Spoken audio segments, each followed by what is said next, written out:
Clevatess is the overpowered Dark Beast Lord who was living his best Dark Beast life when a group of uppity heroes came to his Dark Beast world looking to take him out. While squashing these little bugs, one of them actually landed a strike, surprising the Demon Lord, prompting him to take a closer look at this pesky little human problem. But before all this happens, humanity decides to wipe Clevatess off the world map and lay claim to some of this expansive dark territory. So they send their strongest heroes to fight him.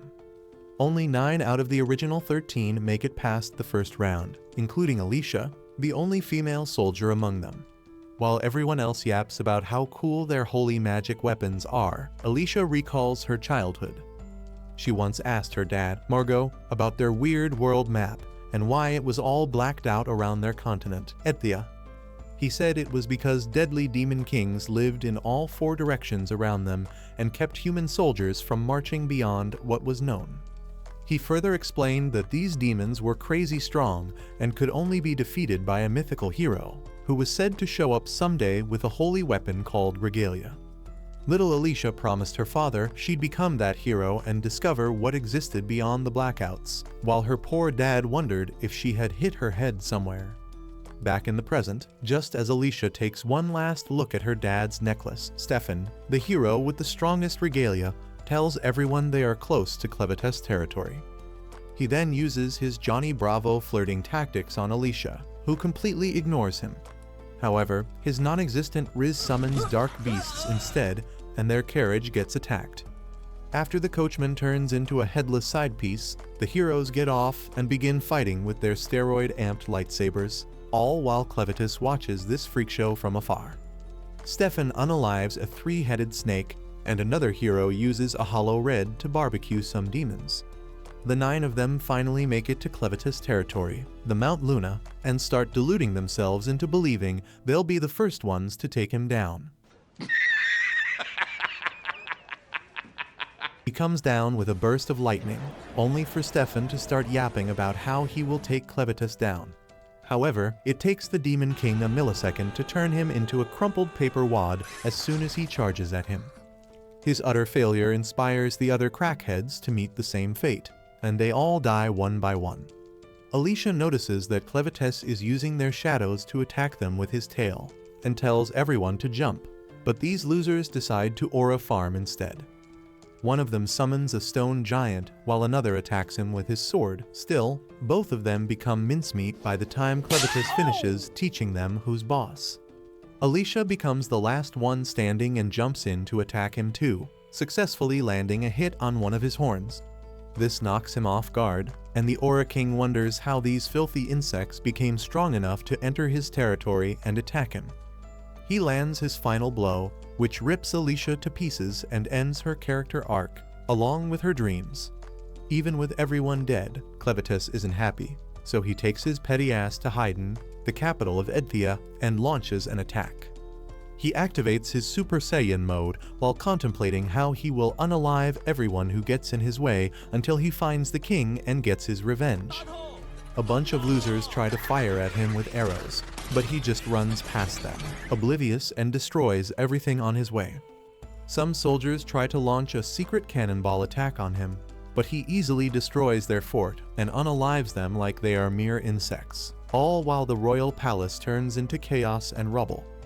The ugly king of Haydn realizes it is retaliation because his useless heroes failed to take the Demon King down. He decides that if his holy weapons can't take down a demon, he should just shut down the holy forge that makes them. Just then, he heads to the underground tunnel, hoping to do at least this before he is dead. At the same time, the royal army brings out its ballistics to take down Clevatess, who calmly sits on a watchtower, wondering why the humans he fought on Mount Luna were stronger than the weaklings crawling around here. That's when it clicks, and he realizes it was the weapons they used. At the same time, he stops the ballistic attack and returns the favor, unaliving the royal guards too. Just as the king arrives at the forge, Clevatess breaks in two with the intention of destroying all humanity before it becomes strong enough to destroy him. With his arrival, the king is forced to abandon his plan and watch with his mouth hanging as Clevatess destroys his $1 million castle and his soldiers. The demon recognizes him too, by the look of his unnecessarily chic Gucci clown wear, and asks the king why he attacked his homeland. He also warns the clown to watch his words, because if he proves his brain is as useless as his title, he will destroy the whole world. The genius tells Clevatess that he is a beast who wouldn't understand human emotions, only for the demon to free him from his empty head in one swift move. After this, he destroys the remnants of his castle and devises his world domination plan. Just as he walks away, thinking he needs to recruit an army, a baby's crying gets his attention. He initially ignores it and minds his own business, but then the injured boy holding the baby asks him to save the baby. Clevatess sighs at his audacity and says he is a demon who is about to destroy this human infestation. However, the dying loser emotionally manipulates him, saying that even if adults invaded his land and hurt his ego, it wasn't this baby's fault since he can't choose where or when he was born. He dies after this mic drop moment, and Clevatess gives in and decides to take the baby back to the Luna Mountain with him. On the mountain, all the other demons salivate at the sight of such a nice meal, but Clevatess scares them away and worries about how to raise a human child. He restores his strength with magic and uses insects to clean him up, but realizes that the baby cannot survive without food. He contemplates giving him up for adoption, but discards the idea because it would hurt his ego to fail at raising a human of all things. This god complex brings him back to the field where Alicia lies dead, and he decides to resurrect her so she can feed the baby. During the resurrection, she has a flashback from when her father was unalived right in front of her eyes by a shady figure, but she is jolted awake by Clevatess. He tells her she died, but he brought her back to life using his dark essence so she can serve him. He also warns that she won't be able to disobey his commands as long as she is awake, and that he can unalive her anytime he wants to. She asks what he resurrected her for, and he simply tells her to show him her plot cannons. Yeah, boy. And she wonders how the king of demons could be so freaky in disguise. However, she still cannot stop herself from following his commands and takes off her armor, showing him a glimpse of her treasures. Clevatess shoves the baby in her face and tells her to feed him, but she says she can't do it because she still has her V-card. The demon calls her a useless bitch and questions how else he can feed the kid. Alicia questions why he even wants to feed a Haitian child, but he tells her to mind her own business. Under his command, she explains that he needs to hire a wet nurse with money, and to get money, he could sell the mineral arcanasite, which his mountain is rich with. Hearing this, the demon sets off to find a milk lady, only for Alicia to stop him.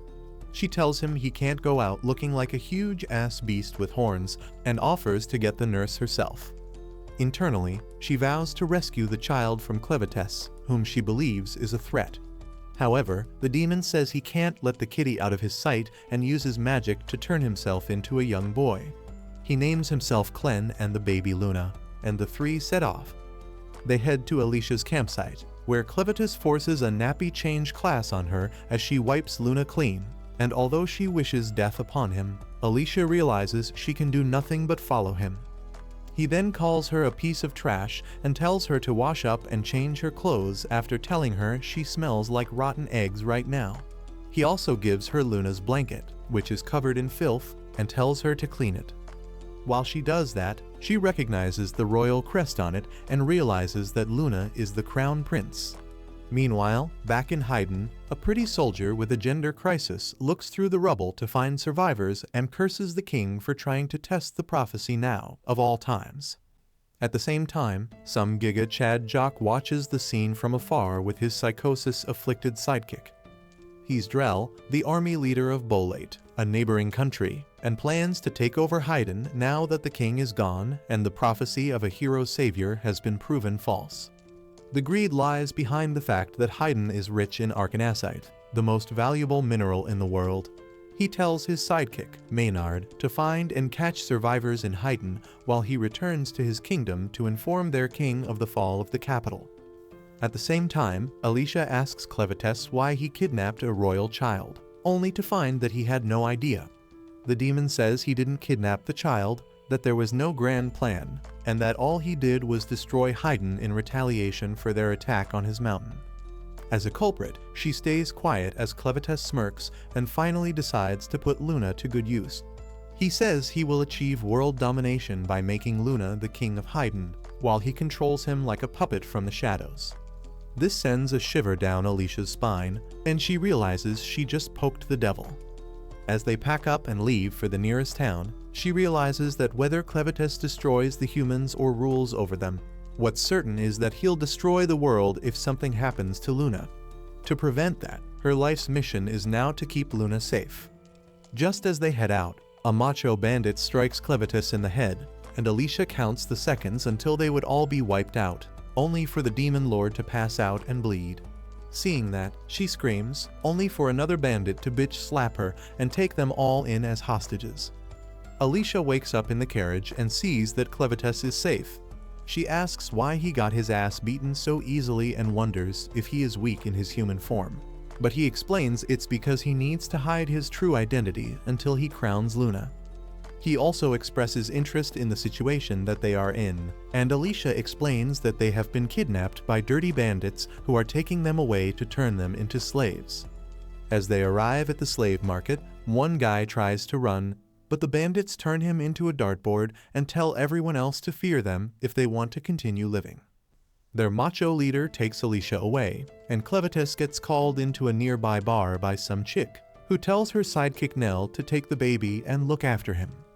Meanwhile, Alicia gets dragged into their Frankenstein-inspired boss's office, who shows off his demon pet, Betty, and asks her where she got the arcanasite from. When Alicia doesn't answer, he gets closer to her and says he knows that Mount Luna is the source. Furthermore, he is aware of the failed hero expedition and of the fact that one of them was a woman. He then pulls out a red dagger and says, since she hasn't pissed her pants in front of his pet demon yet, he is sure she is a hero. Then, he explains he wants to sell regalia duplicates, similar to his little dagger, now that Haydn has collapsed and won't be making weapons anymore. He laughs and calls himself a genius, and demands to know where Alicia's regalia and the other 12 weapons of her partners are, but she doesn't say a word. The hobo says those weapons are practically priceless, now that no more of them will be created, and tells his lackeys to force the answer out of Alicia in whatever way they deem fit.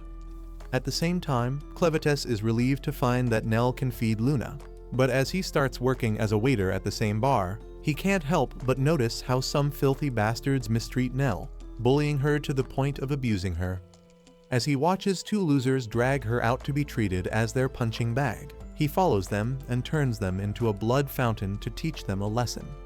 He then finds Nell and, after handing Luna to her, asks her about her backstory.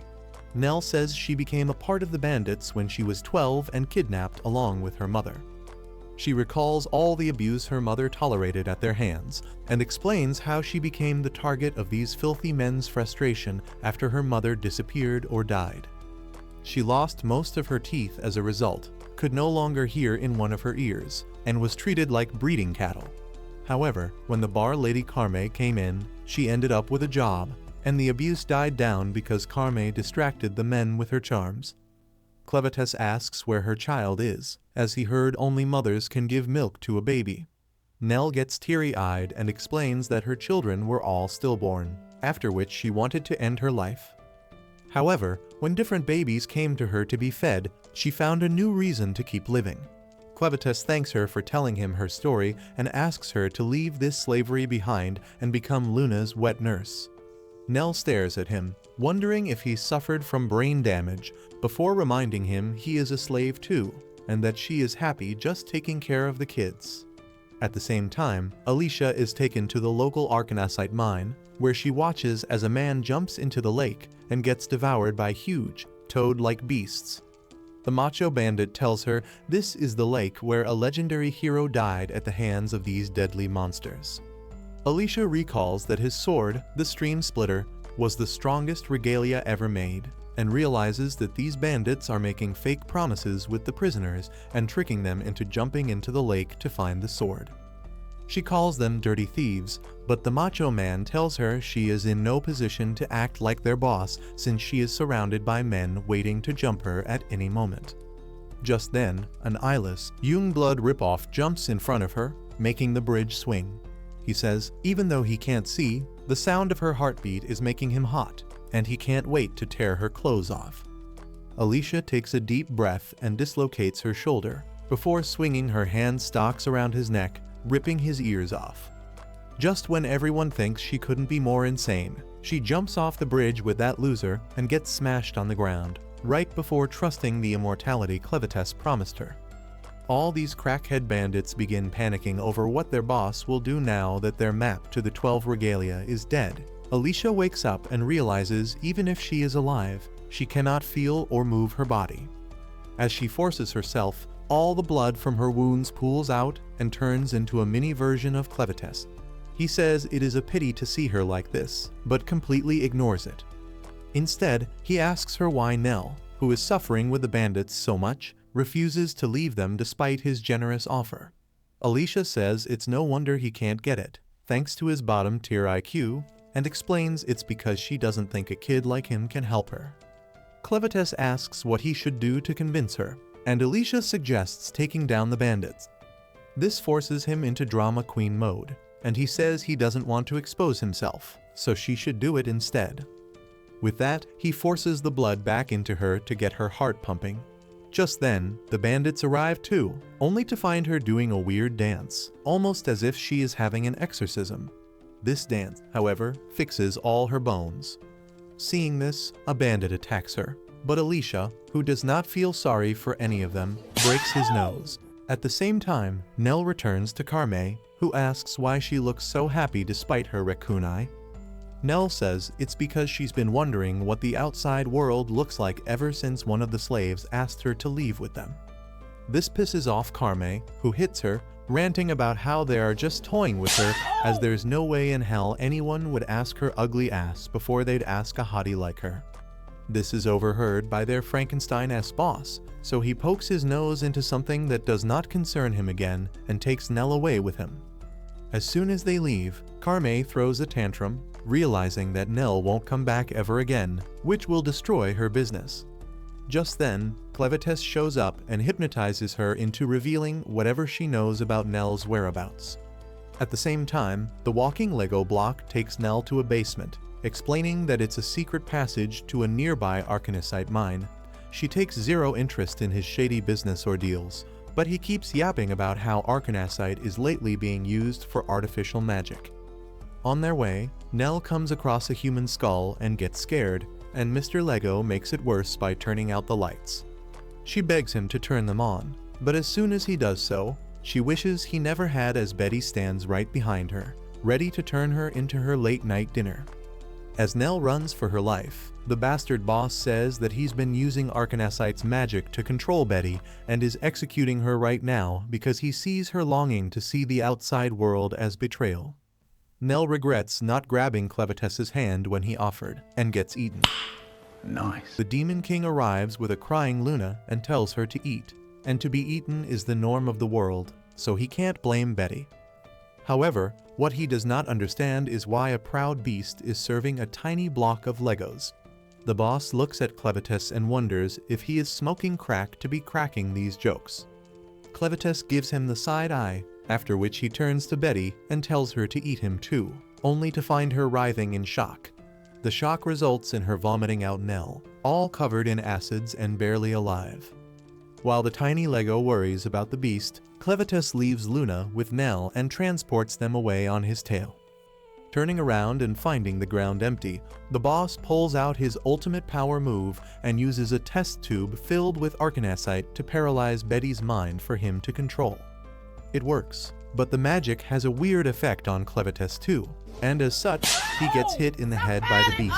He needs some milk! Alicia sinks to the bottom, but realizes how painful it is to have your lungs fill with water, despite knowing she won't actually drown.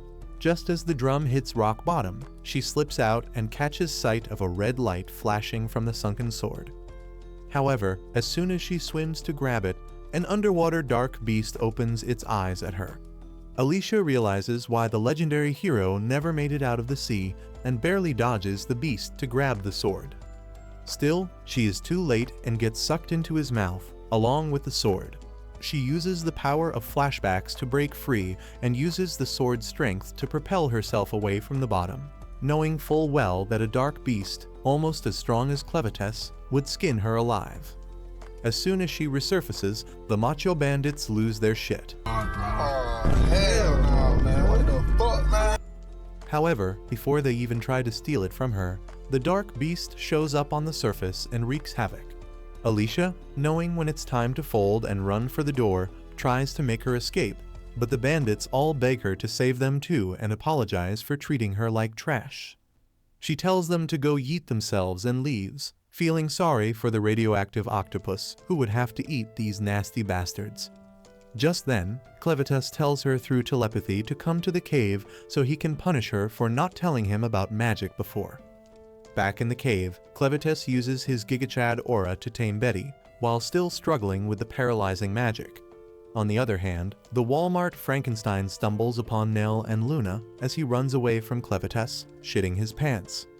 Alicia arrives, panting from running all the way from the lake, and the Demon Lord asks her about magic upon noticing it does not affect her like it's affecting him. She says some talented people can draw out Arcanasite's powers to use magic, but she isn't one of those people, so her knowledge is limited. Clevatess calls her a useless piece of trash and starts looking for Luna, now that he can't smell her thanks to the magic. Alicia asks what he would do if he isn't alive, and he says he will simply unalive every last human. The two follow a blood trail from Nell, while the Lego block tries to kidnap Luna after finding he is a pure-blooded Haydn baby who is able to use magic, and the poor girl tries to stop him. Alicia catches up to him, giving him a heart attack, and he asks how she escaped from his steroid junkies. Clevatess says she turned them into octopus shit and tells him to return Luna. The dumbass threatens the Demon Lord, saying he will cut off Luna's fingers if he tries anything funny, but Clevatess tells him to go on, leaving him dumbfounded. Alicia steps in and offers to trade her newfound sword in exchange for the kid. She pins the sword behind him on a rock and tells him to go and get it, but to leave Luna on the ground, saying he can't take it out without using both his hands. The walking Lego uses his Lego brain and laughs, figuring that the kid must be worth a lot more than an ancient regalia if she is willing to trade it so easily. He says if she tells him the location of the other 12 swords, he'll consider the trade. She bites her lip but eventually reveals that they are at the bottom of Mount Luna. That's when the little troll laughs and unleashes his invisibility magic, calling Alicia a brainless bitch for trusting a criminal. As he begins leaving, he taps Luna on the forehead, which makes him cry. This is all it takes for Alicia to slice his loser ass into 2 equal parts, proving that the only brainless one in the bunch is his arrogant ass, who did not take into account that she could still hear his footsteps and Luna's cries. As the baby falls back into Clevatess's arms, Alicia looks over at Nell and tells the Demon Lord to save her after she gave it all to save Luna. He says he can either control her with his essence or use it to heal Nell, so she'll have to die if they try to save Nell. Alicia gives a whole speech about how she isn't afraid to die to save other people, since she is a hero and all, but Clevatess pulls his blood out without letting her finish, and she drops dead. Sometime later, Nell wakes up, all yassified, and thanks Clevatess for saving her. He says it wasn't him who saved her but Alicia, who will wake up in a while. Just then, Alicia starts her weird zombie dance again, and upon waking, she grabs her regalia and cuddles it like a puppy. Nell finds her super weird but smiles, grateful to be alive. Clevatess hands Luna to her and asks if she'll be coming with them, to which she says yes. As they set out, Clevatess takes Alicia's sword away, saying he does not want them to be so damn obvious and draw attention.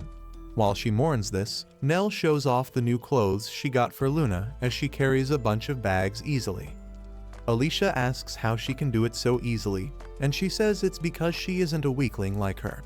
Nell also tells her the Lego boss kept plenty of swords in his office, and Alicia asks Clevatess if she can at least keep a regular sword. He says that since she is pretty useless without one, she can, and she immediately runs off. With the sword-obsessed freak gone, he asks Nell if she'll miss this place, but she says she won't, as she doesn't have any good memories here, except the ones with her mother. Just then, some discount acrobat jumps at Clevatess in midair. At the same time, Alicia finds some sus boomer sleepwear made of leather in Mr. Lego Block's drawer and wonders if he had some freaky fetishes. Ignoring that, she wears it as her armor and steals his money, moments before a soccer ball breaks through the wall and crashes behind her. She realizes it's just Clevatess all beat up, right as the discount acrobat finds her. He instantly swings a kick in her direction, which she barely dodges, realizing he is someone to reckon with. They then engage in a low-budget fight sequence until the acrobat sends her flying through the roof. He follows after her and tells her to give up Clevatess and save her weak ass, but Alicia uses an ancient sword technique to outspeed him and almost turn him into the Headless Horseman. Clevatess stops her at the final minute and punches some sense into her, explaining that the gender-bent ballerina is after them because of a misunderstanding. The guy tells him to explain this so-called misunderstanding, as he can smell a dark beast on Nell, and Clevatess matches the tiny man who is known to walk around with a beast he has possessed. Clevatess sends Nell away and reveals to Alicia that their ballerina is actually a dark beast who is posing as a human, much like him, who was sent by the demon lord of the West, Zaphthier. Hearing this, the guy returns to his original form as KFC's final boss and says his name is Gart. He admits he was sent by Zaphthier, and Clevatess lies that he is just a subordinate of the Southern Dark Lord, infiltrating humans like him. Gart says since Zaphthier wants to destroy humanity like Clevatess does, their goals align. However, he doesn't understand why he is hanging out with a human female, pointing at Alicia, who is low-key losing her shit, wondering how many demons in disguise she has interacted with, thinking they were humans. Clevatess says she is his servant, along with the other two, and they are merely a tool for him to learn more about humans. He then asks why Zaphthier, who takes interest in humans, suddenly wants to destroy them, to which Gart says it's because they've discovered strange potions in their forests, due to which young beasts and demons are going missing. Gart says since Zaphthier believes humans are behind it and does not trust them anymore, he sent him to investigate the matter. Clevatess says his master came to a similar conclusion.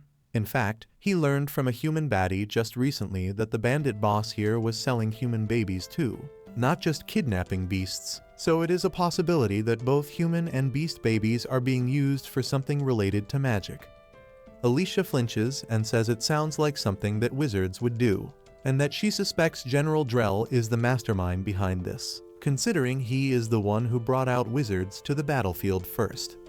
She bites her lip as flashbacks of her father's death come to her, and reveals Drell is the one who unalived her father too. Clevatess applauds her Einstein brain for coming to get him instead of the man who orphaned her, but she says it was her father's last wish. At the same time, Drell's forces prepare to breach the High Gate into Haydn City, while Eslin, Haydn's other neighbor, prepares to hold them back. Rod the Riz Lord, their army leader, learns that Drell's forces of 50,000, compared to their measly 6,000, are closing the gap quickly and explains to his subordinate that the only hope they have of holding them back is to get support from Haydn's army. Otherwise, Bolate will take over Haydn and the royal family's forge. This will ruin their country Eslin, as they would lose their source of weapons. Moreover, since the forge is the oldest magic item in the world, it could turn Bolate's already overpowered wizard army into 1980s Russia. With that much power, they would eventually take over the entire continent, let alone Haydn. At the same time, Maynard opens the main gate for Daddy Drell and confirms that Haydn's king has flatlined for real, and that the only problem is that his 6-month-old grandson is missing, so they don't know whether he is alive or not.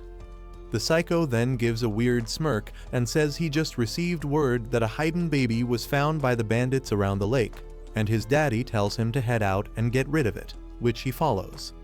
The next day, Nell introduces Clevatess's ancient taste buds to the wonders of caffeine, and he can't believe how good it tastes. She explains that only rich people drink it and that she stole it from the bandits' storage. Just then, Alicia comes back from a nearby town and reveals that Haydn is in chaos from what she has heard.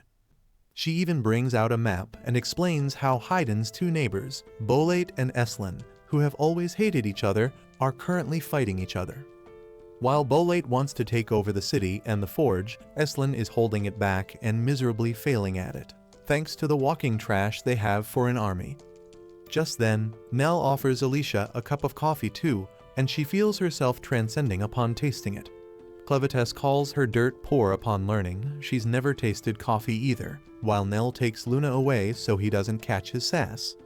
Alicia ignores him and praises Nell instead. Clevatess watches her fangirl quietly, but tells her that even though she is practically a man minus her plot cannons, he still won't let her sleep with Nell. She blushes over it, then tells him to get back on the map, and asks what he would do about crowning Luna if Bolate takes over Haydn. Clevatess says it's all the same to him, but Alicia reminds his brain-dead ass that if Bolate takes over Haydn, Luna won't be able to become king, as he is a Haydn baby by birth. She further explains that as the heir to the throne, he will be eliminated, so they can either make him king or let Bolate have its way. Clevatess asks if it's the infamous dragon slayer Drell who is leading Bolate, and Alicia is reminded of her father's death again. She recalls the loser Aura farming in front of a literal kid and revealing that he used to be her father's friend. He also told her he only unalived her father because he wanted his sword to reach its peak power, which almost made her grab a sword and slit him in two. Her father stopped her as Drell walked away, telling her never to engage in war or stand against a warmonger like him and just focus on becoming a hero. She tells Clevatess that if they want Luna to have the throne, they'll have to eliminate this guy. The Demon Lord sighs and says he will just do it himself under the pretense of asking Drell about the kidnapping of dark beasts from his forest. Alicia tries to convince him to take her with him, but he tells her to stay back and look after Luna and Nell, before reminding her that her father told her never to fight Drell. She replies that it was because he wanted her to become a hero, but now that she isn't one, it doesn't matter.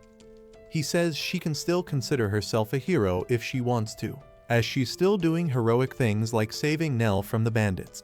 He then reverts to his original form and sprints through the forest to reach Haydn. Meanwhile, Bolate's army makes it past another fortress easily, thanks to Drell's top-tier Giga Chad aura, while the Riz Lord and his pals piss their pants. Rod decides to overtake Drell's army and stop them at their next obstacle, which would be a lake. At the same time, Alicia and Nell make it to a nearby town where they find one of the bandits from before being beaten up by the locals who collect bandit corpses like Pokemon cards. Alicia overhears them talking shit about the heroes too, so she hides herself and heads to a local diner. Two tattooed Chads stop her at the entrance for being sus, but their mother tells them to quit their yapping, otherwise they'd awaken a sleeping Luna. She then asks Alicia why they are holding a pure-blooded Haydn baby, saying she'll let them stay if she likes her answer. Alicia says the two of them were hired by an important person and are currently guarding the baby. The woman is convinced and allows them a room. She also beats her useless sons and tells them to man up if they want to get laid. One of them offers to carry Nell's belongings, but quickly realizes which of them wears the pants in the situation. The brothers barely take the luggage to their room, and as soon as the girls settle in, a possessed bug shows up at their window. Turns out it's Maynard's 18th century nanny Cam, and upon learning where Luna is, he sends forth his cockroach army to unalive him. Sometime later, as the girls gush over Luna's first baby tooth, the bar lady comes in and tells them to grab some food from downstairs. Alicia volunteers, but as soon as she is downstairs, some filthy men start trying their non-existent riz on her, while others talk shit about heroes.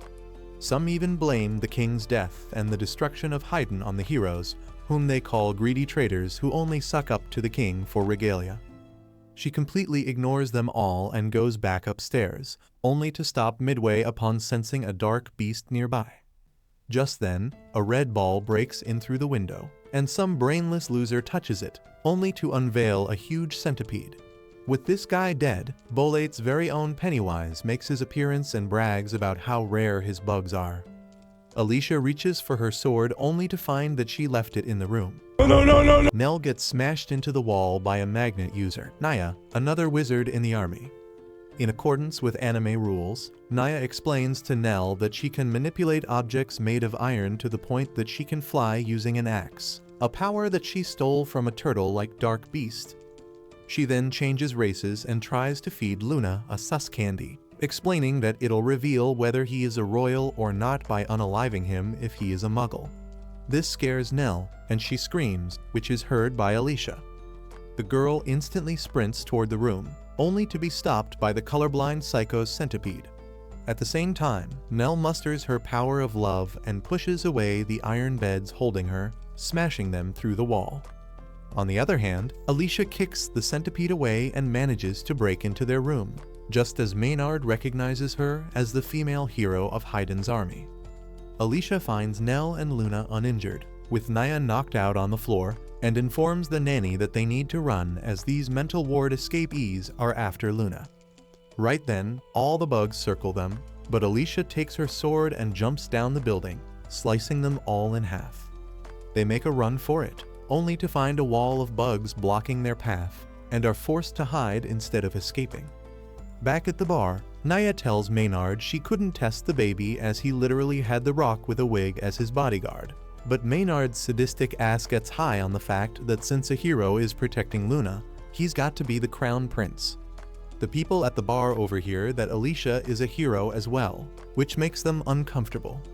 Later, Maynard gathers the townsmen and tells them that Bolate isn't trying to invade their land, but rather protecting them from a second attack from a dark beast, as Haydn has no means to protect itself anymore. He also tells them they came here after Alicia, one of the failed heroes, who caused this entire problem to begin with. His manipulation works as the One Brain Cell Nation easily believes a woman protecting a child is a villain, but not a psychopath with sunlight eyes and an army of centipedes. Meanwhile, right outside of Haydn, Daddy Drell's army gets stopped by the Riz Lord on top of a lake, which he freezes using his regalia, making everyone's feet stick to the ground. This pretty boy uses this to attack the troops with his buddies, while Drell tells Rod he can't stop him, praising his skills. The Rizzler asks why not and attacks Drell, only for him to block it easily and say it's because he lacks plot armor. Rod then spurts out a rather sus-looking water snake in Drell's direction, but he takes it on like it's nothing and flexes hard by summoning a big dragon claw at him. This claw almost destroys all the Riz Rod built while Drell's eyes turn into dollar store Sharingan, as he attacks the rest of the troops and sweeps them off their feet in one swift motion.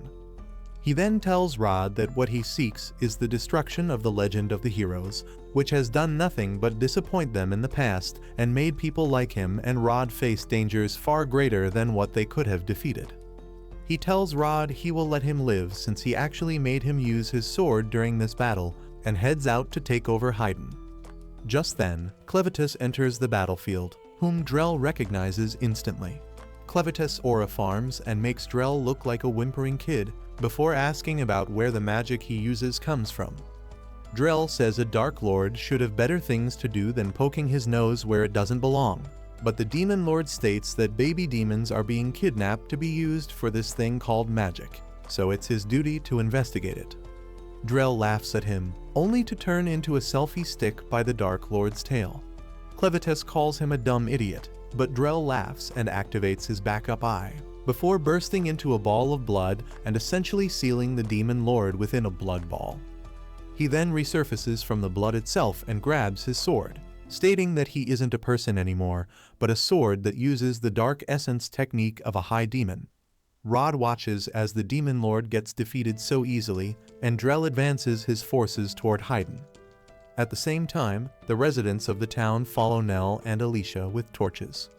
They surround the rundown hut they've taken refuge in and tell Alicia to come out and die by their hands, as they've hated heroes and their big-ass egos since forever.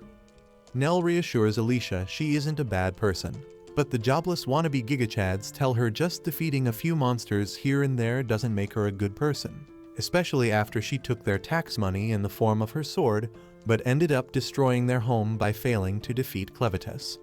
Some even threaten to burn the hut down if she doesn't come out, but the town's chief, Mark, arrives just in time and tells all the losers to quit being played by some brain-rot psycho. He then asks Alicia to come out and talk, promising to keep Luna and Nell safe while she does so.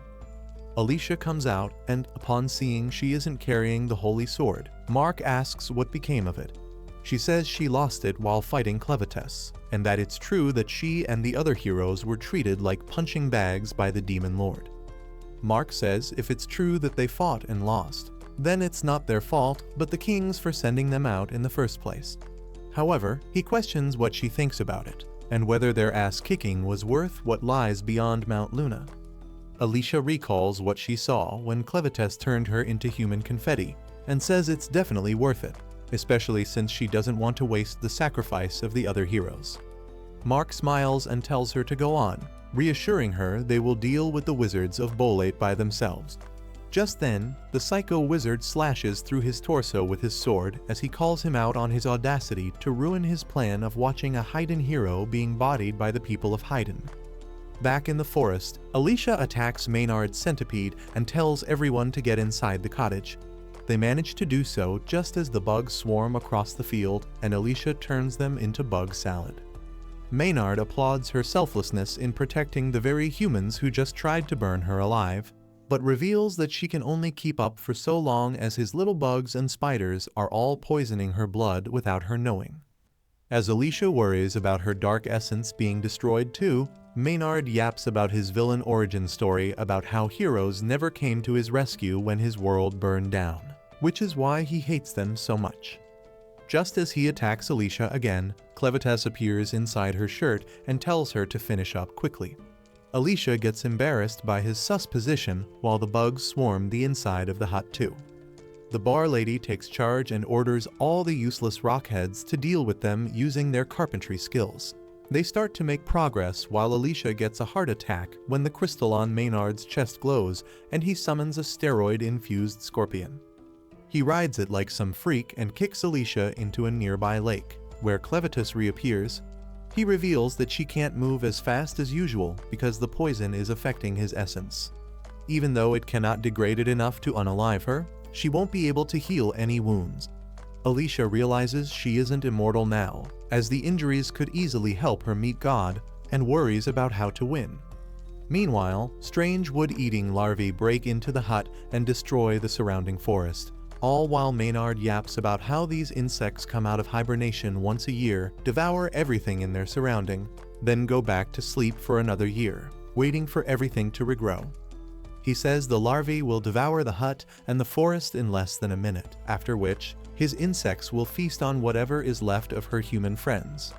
Pissed off, Alicia jumps out of the water, only to face an even bigger enemy, new breeds of LED-coated bugs that give off paralyzing dust.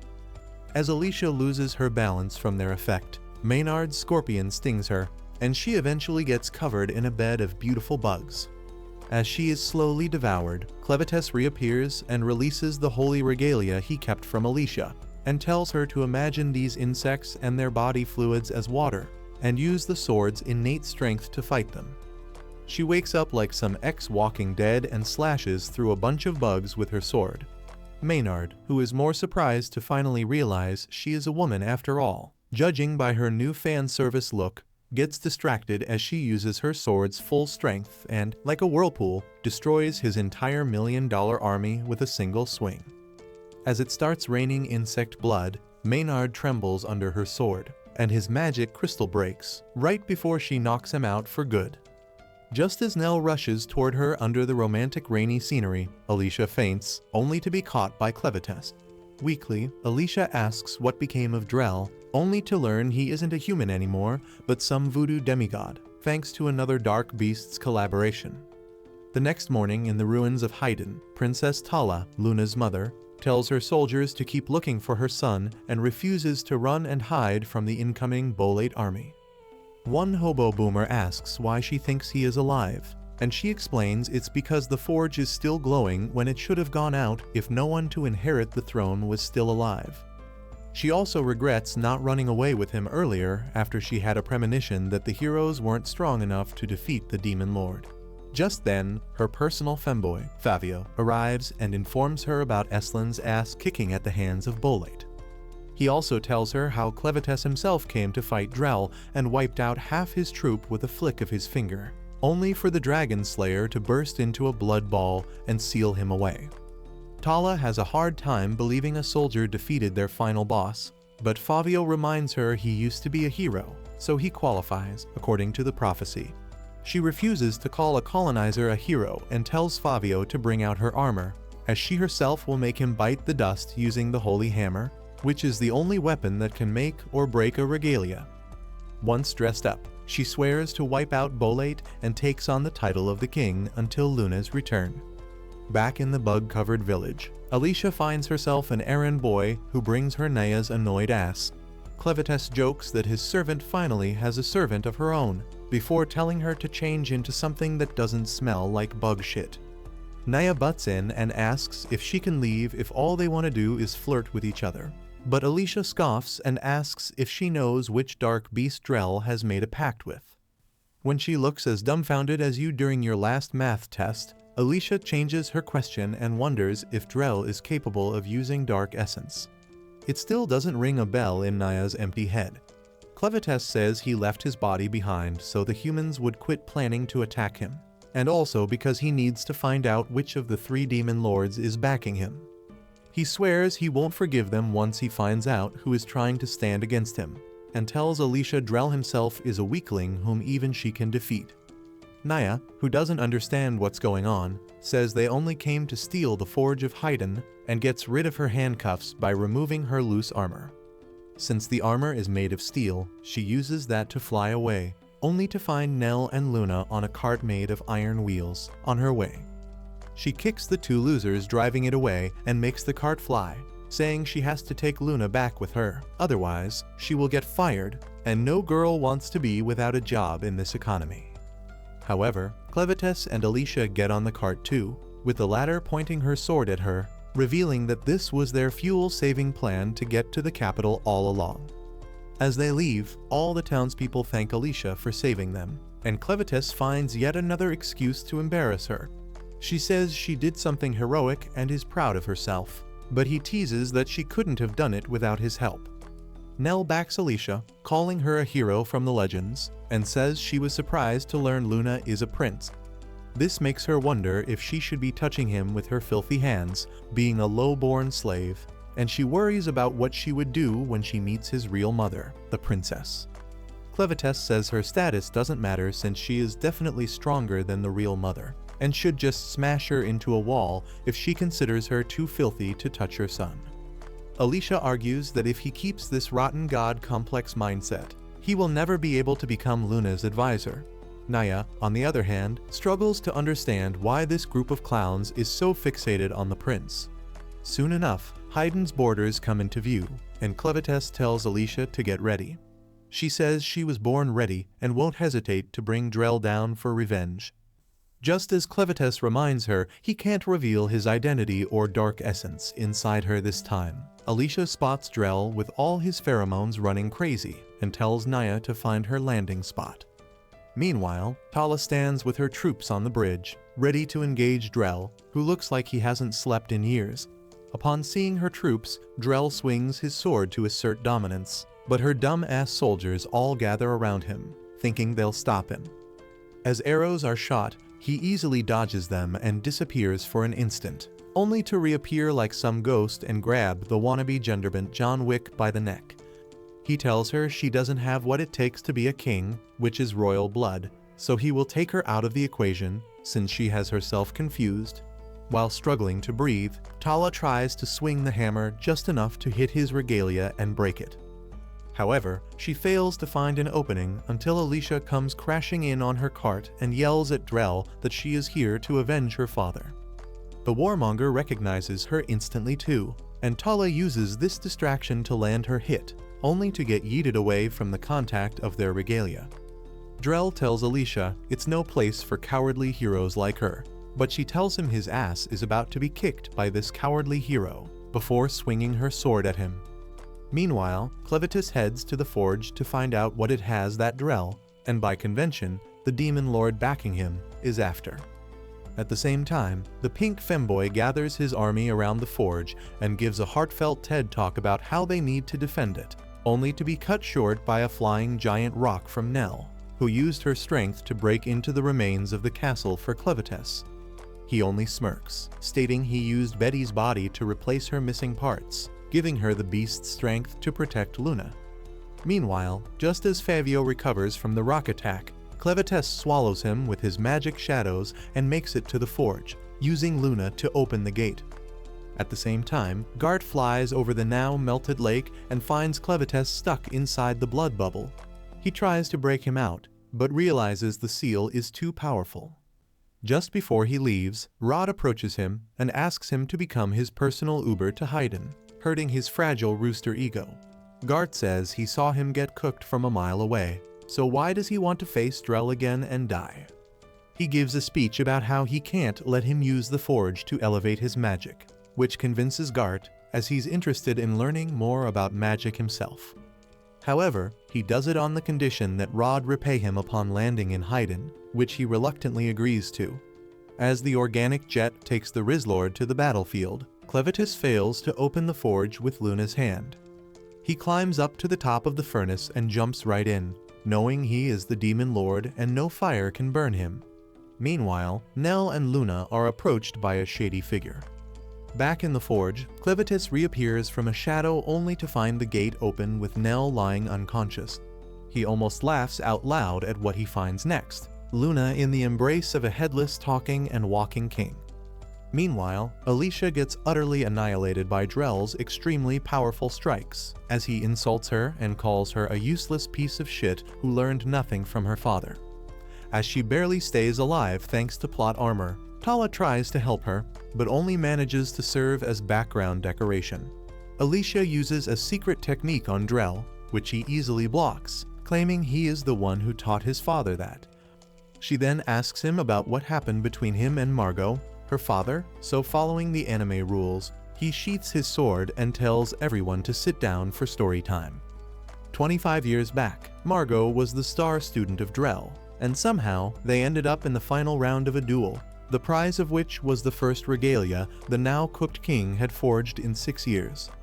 After a battle that was grueling for Drell, but a piece of cake for Margot, the latter won the regalia and the title of the hero, leaving the other with nothing but jealousy and a crushed ego.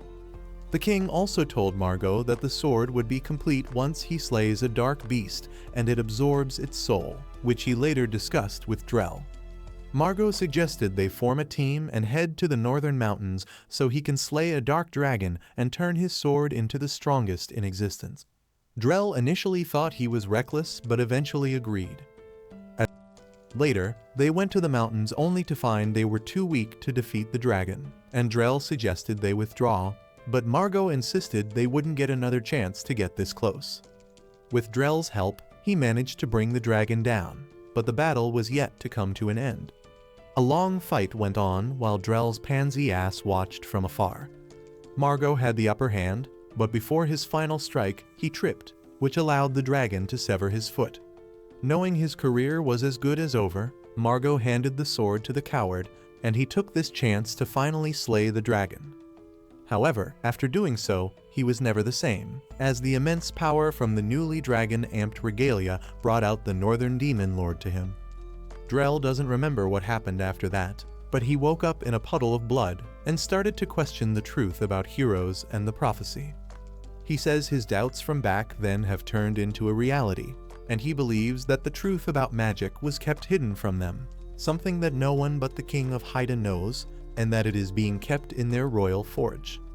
Tala is just as surprised to hear this, and Drell adds to her surprise by summoning the dead dragon's skeleton to establish himself as the only Giga Chad in the game. He then strikes Alicia hard enough to send her flying before using his skeleton plane to the royal forge. The baddie obviously survives the fall and even heals her wounds using Clevatess's dark essence. She also tries to contact him through telepathy to inform him of Drell's motives, but the Demon Lord shuts her up since he is too amused by the Headless King's clownery as he tries to throw Luna into the burning forge. He says he is offering Luna's flesh and blood to the forge, which activates it. Clevatess watches it for a moment before deciding he's had enough of this demented loser's shit and grabs his hand, telling him he needs classes on grand parenting. The king says his body isn't moving like he wants it to, and he is compelled to do whatever the forge asks him to. Clevatess doesn't get it, So he explains that the kings of this country are burned inside this furnace and then resurrected so they can never defy what the forge asks. He reveals Luna's father had to go through the same thing, but because he was a certified pansy, he took his own life before his coronation. With this, he throws Luna into the fire, calling it his inevitable fate. Meanwhile, Tala meets with Alicia and tells her she is glad she's safe and sound. Otherwise, they wouldn't have the strength to push Bolate's army back. Alicia answers that it's just her and that the rest of her comrades were smoked by Clevatess. She also informs her that Luna, her son, is alive, moving the princess to tears. She asks about his whereabouts, and Alicia offers to take her to the forge. The said person asks the king what he will do now that the crown prince is dead and no resurrection seems to be underway. The panicked king glances back, only to find Clevatess holding Luna. He also wonders what will become of his senile ass now that he's failed the forge, and the king gives up and dies. As he returns to being ashes, the forge explodes while Clevatess watches it with a smirk on his face, saying that a mere puppet could never have defeated him. Both Alicia and Drell see the explosion and hurry up to reach the forge, with the latter under the Northern Demon Lord's influence. Alicia realizes she can't reach him fast enough while he is flying on his skeleton jet. But just then, Rod descends from his own rooster jet and unleashes his overpowered ice magic on Drell, plummeting him to the ground. Expectedly, however, he blocks him with his dragon regalia and kicks him away, hoping to finish him for good, only for Alicia to distract him with a strike from her own sword. As Drell falls back, Alicia and Rod team up to take him on. Offended, Drell unlocks another pair of backup eyes and unleashes his godly aura, stating that even though the two are the strongest humans he has faced, they are no match for a walking red flag like him. With this, he sends them flying and manages to pierce through Alicia's chest, only to be halted by Rod. As the two crash on the ground with Drell coming for their asses, Alicia asks the Rizzler to summon his ice block.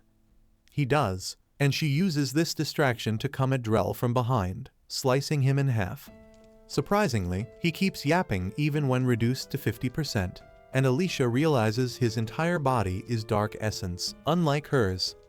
He liquefies himself and slices through the baddie, severing her hand, only to reform as a Giga Chad Daddy and scream out loud that humans are an incapable species who cannot imagine transcending, as they've been lied to about the prophecy of heroes by the real humans that existed before them. He then tries to barbecue both the heroes, but the Rizzlord shields them. Meanwhile, Clevatess overhears Drell's entire messed up ideology through Alicia as he himself stares at the true master of the forge and is baffled to find it's a mere book called the Toe. It pisses him off that a mere book made him battle Alicia, destroy Haydn, and plan humanity's downfall, and he laughs out loud, angry that Zafthir, who probably knew, didn't tell him either. This makes him lose all interest in humanity, and he puts Luna down, calling him a filthy monkey. As he walks away to return to his mountain and live in peace, Luna begins crying and trying to stop him. As the two nations continue to fight each other and Haydn turns to ruins, Alicia overhears Clevatess's monologue and loses her shit. During her emotional breakdown, she yells and asks why he can be so selfish and return now of all times.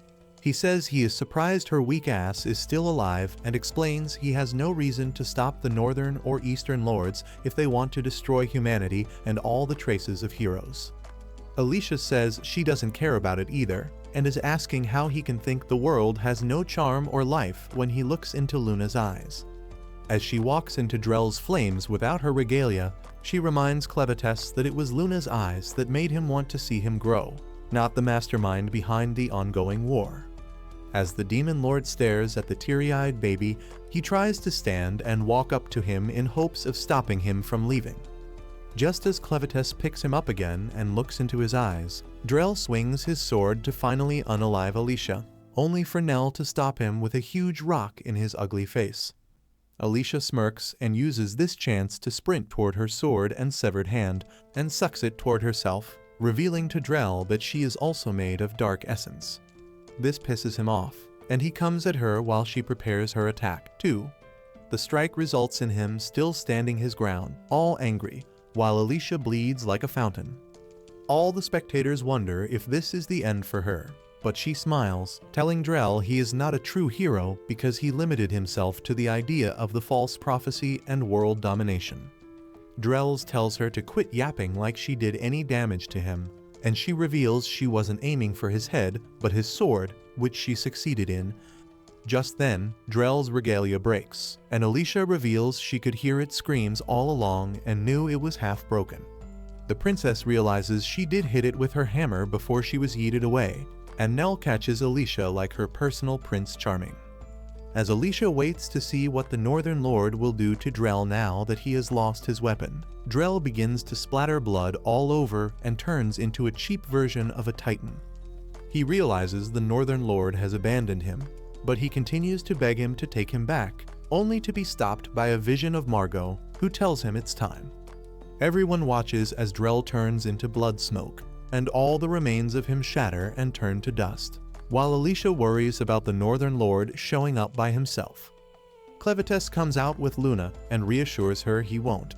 Seeing that her baby is still alive, Thaler runs up to Luna, while the baby recognizes her too and calls her Mama. However, Clevatess stops the princess in her tracks, pissing off Alicia.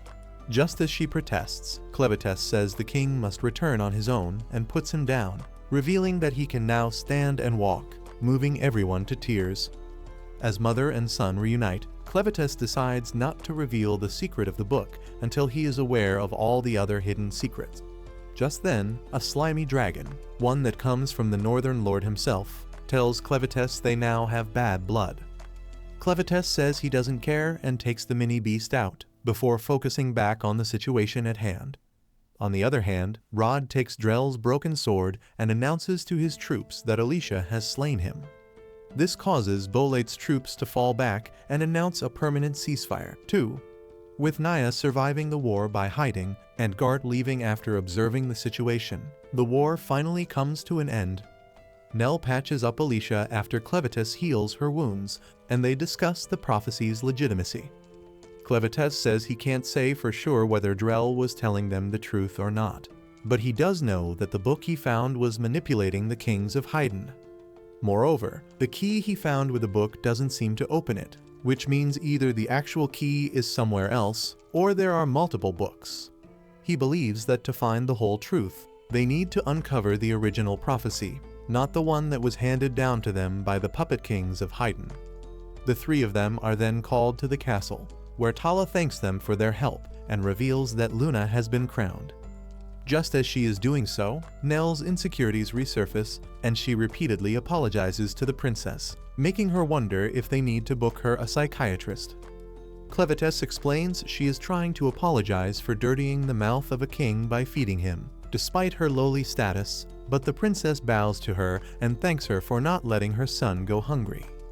Once everyone is composed again, Tala asks if there's anything they want from her as a reward, and although the girls shake their heads no, desiring nothing, Clevatess smirks and asks to become Luna's magic teacher.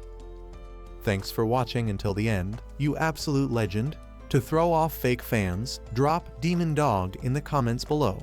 Don't forget to like, subscribe, and check out another one of our exciting videos on the screen.